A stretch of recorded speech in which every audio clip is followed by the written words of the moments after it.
నా పేరు నాగవెంకట సత్యనారాయణ. ఇప్పుడు ఏపీలో ఎలక్షన్స్ రాబోతున్నాయి. ఏ పార్టీ అధికారంలోకి వస్తే బాగుంటుంది? ఏ పార్టీ అంటే ఆంధ్రాలో మూడో ప్రత్యామ్నాయం రావాల్సిందే. ఎందుకంటే మన కుటుంబ పార్టీలని, అవినీతికర పార్టీలని చూసాం గత 4 దశాబ్దాల నుండి. వారి వలన ప్రజలకి మేలు జరిగింది ఏం లేదు. దాని గురించి ప్రత్యామ్నాయంగా బీజేపీకి అవకాశాలు ఉన్నాయి. అవకాశాలు వచ్చినా కానీ ప్రతిసారి అవకాశాలు వస్తున్నాయి. కానీ కేంద్ర నాయకుల యొక్క లాంగ్వేజ్ ప్రాబ్లమ్ లేదా మిస్కమ్యూనికేషన్ వల్ల అక్కడ నాయకులు వీళ్ళని ఇచ్చేయడం వల్ల కానీ ఆ పార్టీ ఎదుగుదలకి ఇదైపోతుంది. కమిటెడ్ కోర్ కార్యకర్తలు ఉన్నారు. ఆర్ఎస్ఎస్కి మంచి శాఖలు ఉన్నాయి. ప్రతి శాఖ ఆంధ్రప్రదేశ్ మొదటి నుండి కూడా ఆంధ్రప్రదేశ్లో ప్రతి గ్రామంలో శాఖలు ఉండేవి. నేను కూడా విజయవాడలో పాలిటెక్నిక్ చదివినప్పుడు ఆర్ఎస్ఎస్ శాఖలకు వెళ్ళేవాడిని. తర్వాత అంతా మంచి మంచి సందేశాలు ఆ నాయకుల యొక్క ఉత్తేజభరిత ఉపన్యాసాలు నేను కూడా ప్రభావితమైన ఉన్నాను. తర్వాత ఇమీడియట్గా నేను వాజ్పేయి గారు, ఆ టైంలో వాజ్పేయి గారు, అద్వానీ గారు, జోషి గారు దీంట్లో అదే సమయంలో ఈ రామ జన్మభూమి యొక్క విషయాన్ని వీళ్ళు చేయటం వల్ల బాగా లోతుగా పెనట్రేట్ అయింది. దాని తర్వాత అవకాశం వచ్చింది. 1998లో పార్లమెంట్ ఎలక్షన్స్లో బీజేపీ సింగిల్గా పోటీ చేసి 18% ఓట్లు తెచ్చినాయి. 7 పార్లమెంట్ సీట్లు గెలిచారు. 7 పార్లమెంట్ సీట్లు.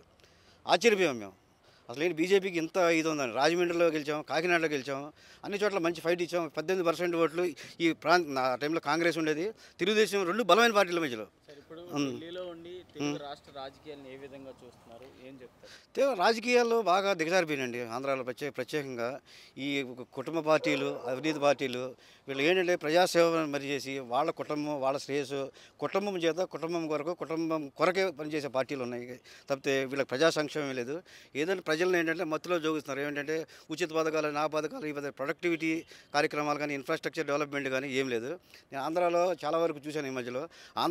ఆంధ్రప్రదేశ్ రాష్ట్రంలో కొద్దిగా పని జరుగుతుందంటే ఈ నేషనల్ హైవేస్, తర్వాత రైల్వే నెట్వర్క్ బాగా ఇంప్రూవ్ అయింది. తర్వాత ఆంధ్రాకి అపారమైన వనరులు ఉన్నాయి. ప్రకృతి సహజసిద్ధమైన వనరులు 1100 కిలోమీటర్ల మధ్యరేఖ ఉంది. అదన్నీ వదిలేసి ఒకడు వచ్చి రాజధాని అమరావతిలో అంటాడు, ఇంకోటి వచ్చి 3 రాజధానులు అంటాడు. అసలు ఒక హైదరాబాద్ రాజధాని 10 సంవత్సరాలు మనకు ఉమ్మడి రాజధాని ప్రకటించారు. ఆ రాజధాని ఎందుకు వదిలేసి వచ్చిందో ఆ గత ప్రభుత్వానికి అధినేత చంద్రబాబు నాయుడు గారికి తెలియాలి.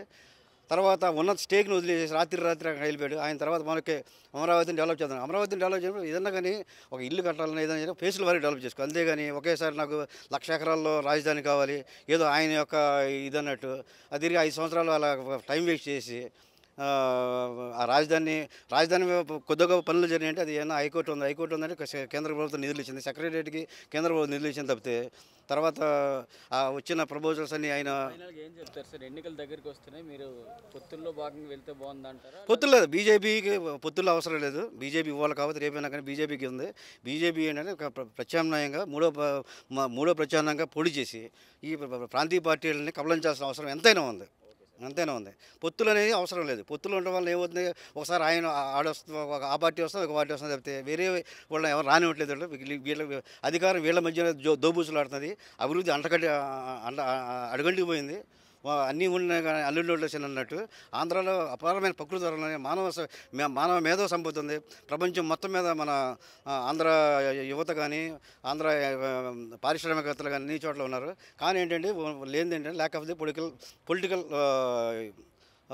విల్, అంతే, అంతమించేం లేదు.